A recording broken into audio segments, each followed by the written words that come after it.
Hey there, I'm Wes. And if you're traveling with a large family, Walt Disney World Resort Hotels has got you covered. Just ask me, my wife, and our 5 kids. Check out the family suites at Disney's Art of Animation Resort. These rooms accommodate 6 guests, have 2 bathrooms, and a kitchenette. Here you can get immersed in all the Disney magic with larger-than-life animation from some of your favorite Disney movies, refreshing pools, and convenient dining.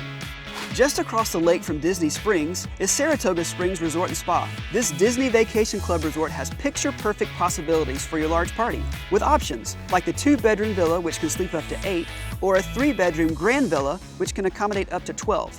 Perfect for a family reunion. Feeling a bit more rustic?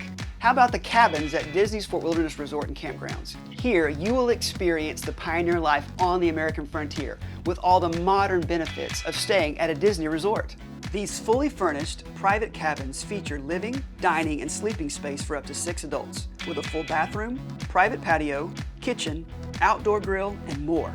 There are so many options my family and I haven't even explored yet, like the tree houses at Disney Saratoga Springs Resort, or the suites at Disney's All-Star Music Resort, or even the bungalows here at Disney's Polynesian Village Resort. Big families are in for some big fun, with lots of different options for families of any size.